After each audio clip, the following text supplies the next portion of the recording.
nonchalantly. Apparently you drive like that all the time. So I wanted to film hypocrisy at its finest. Okay. License, registration, proof insurance. No.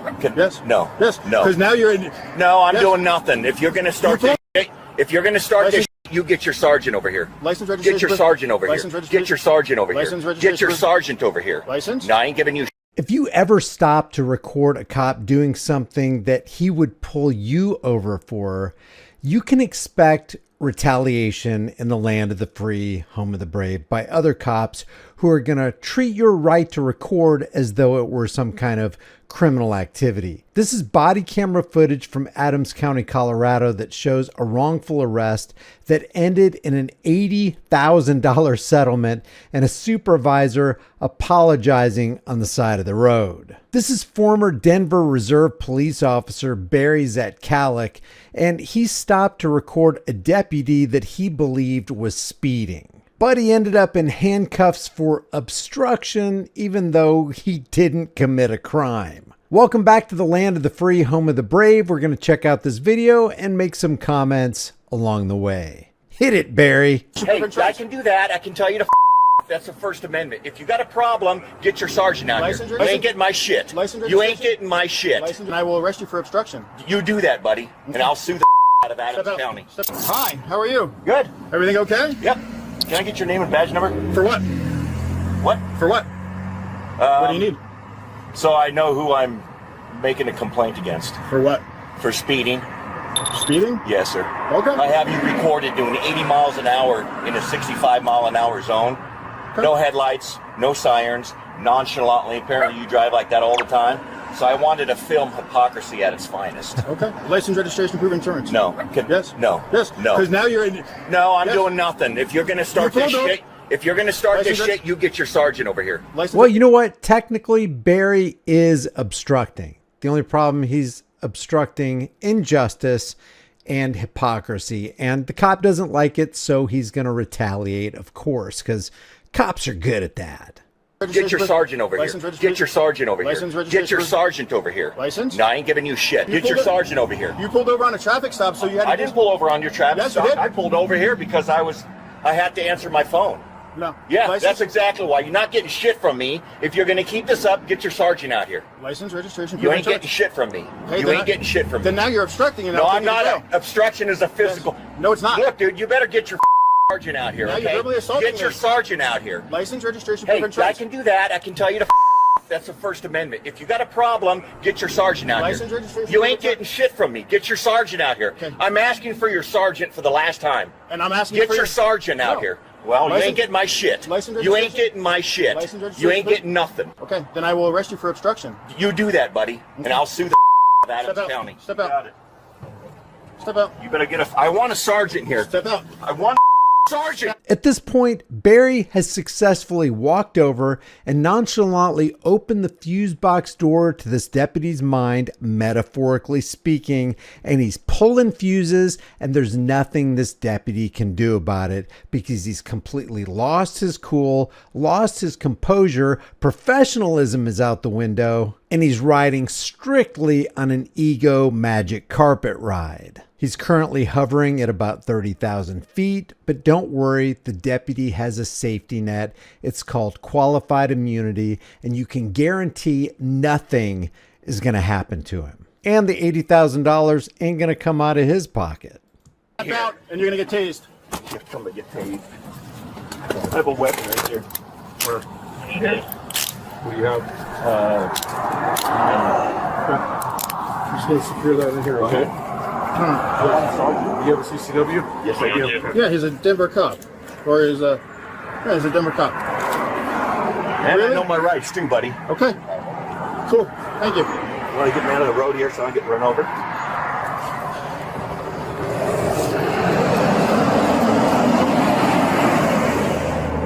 Thank you for being compliant. Greatly appreciated. Not a problem. Let me just check your hat real quick.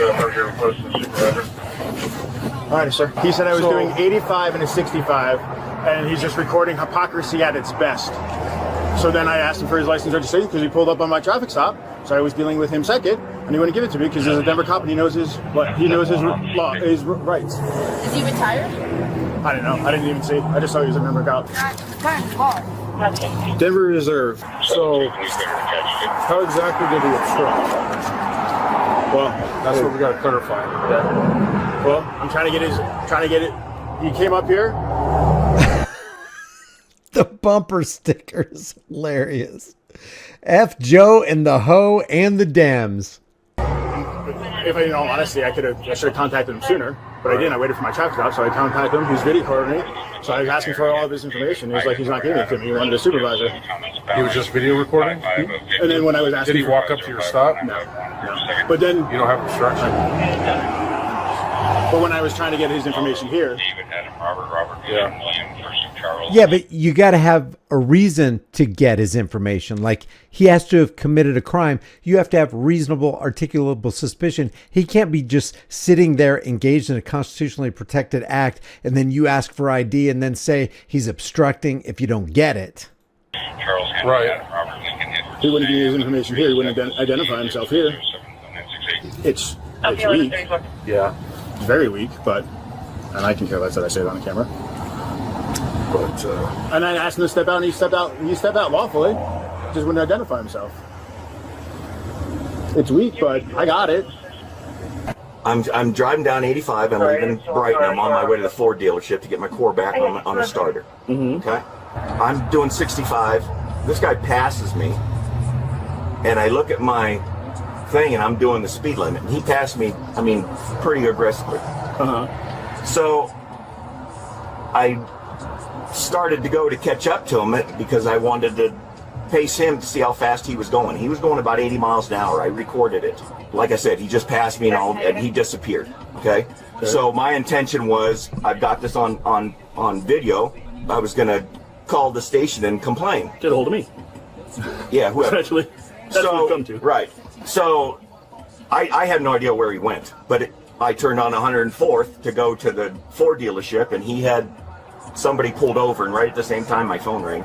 So I noticed that it was the same guy, and I thought, boy, isn't that something if he's given whoever he pulled over a ticket for speeding. Just sat there, and I put my phone out the window to record so that I could get a picture of the guy. And then I just sat in my car, and after he wrote the guy a ticket and let him go, then he came up to me and he said, can I help you? And I said, no. I said, can I get your name and badge number? And he said, what for? And I said, because you were speeding on Highway 85. Oh, yeah? I said, yeah, you were doing 80 in a 65. No lights, no sirens, no nothing. And I could tell that you were just your casual driving. Give me your driver's license, insurance, and proof of insurance. I said, I'm not giving you my information. He said, give me your stuff or I'll get you for obstruction. I said, you didn't pull me over. I don't have to give you my driver's license. You didn't pull me over. Right. So then he opened my car, yanked me out, handcuffed me, and here I sit. And I told him, I want a sergeant. You have no to do this. And that officer that's going up to my van right now admitted it. No. He said, yes, you shouldn't be. That deputy's right there. He's right there with you. So I'd like these handcuffs off. I'd like to be going. I'd like that guy's That's information, and I'd like to go on my way here. That's going to happen. So, And I want an apology from that guy. some of these guys, they forget that it's not against the law for someone to videotape your traffic stop. It's not against the law for them to pull over the side of the road. It's not against the law to make a comment. I can't think of any way that would interfere with it. And some people. And I even said to him, at least, if their body cams are on, at least 6 times. When he kept asking me for my stuff, telling me he was going to arrest me for obstruction, I said, I need a supervisor. Before you keep doing this shit, I'd like a supervisor. And he said no. And then that's when that's when I called for you. And that's when he yanked me out and threw me in handcuffs. So I'll handle it. It'll be taken care of. I promise you that. I'm not going to let it. It's not going to just go away. Okay. It will be handled. I'm sorry. I will apologize for the sheriff's office. I'm sorry it happened. It shouldn't have happened. Like I said, let me go talk to him for a minute. and I'll be back in just a minute, okay? Okay. All right.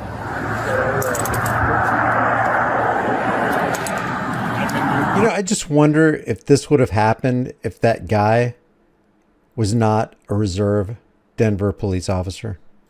If it was just you or me, would this same thing be happening? Would we be released from cuffs? Would a supervisor be talking to the deputy who arrested us and requiring that this guy give an apology? Well, here's my business card. Didn't mean it to go this route. Unfortunately, it did. So that is my, my apologies. But so I don't know what else to say. You ought to know better. So I will bite my tongue on that response, sir. Yeah. Am I free to go? Absolutely, sir. Well, I'll see you at court. Okay, sir. Have a great day. Thank you, sir. Have a great day. No, sir. Enjoy your day, sir. Thank you. What a bad attitude. I mean, can you get more petulant than this deputy right here? He's the one that harassed an innocent man. He's the one that put torture cuffs on him. He's the one who initiated unjust force and violence on an innocent dude who was just trying to hold him accountable. He should understand why his victim was upset, but he's going to display his arrogance anyway. Need to look into the background of this guy. How many people has he harmed? How many innocent people are behind bars right now? How many reports has he lied on? What the hell did he just say? He said I'm an idiot and to see me in court. And then grabbed his balls and flipped me off. At the same time as you had on camera. Yes. Stay further away, especially if he's an off-duty cop, really. That's stupid. He is? He's a reserve. He comes and does this because he was speeding. Again, this is Barry's at Calic. He was charged with obstruction in Adams County, Colorado. The deputy's name is Walter Berlinski. And in this brief encounter, Berlinski cost Adams County $80,000, which of course didn't come out of Deputy Berlinski's pocket. And I want to remind you that Colorado is not a qualified immunity state. And yet deputies and police officers like Berlinski here continue to have contempt for the public because they know they're not going to suffer any ramifications. Leave your thoughts about this for the world and the global thought police in the comment section below. If you haven't done so already, subscribe to the channel, hit the bell notification icon, give it a thumbs up, share it with everybody you know. Don't forget to subscribe to my email list through my website, highimpactflix.com. And remember, the government is that parasitic, psychopathic, violent, thieving, criminal gang that you were afraid would take over in the absence of government. I'll see you in the next video.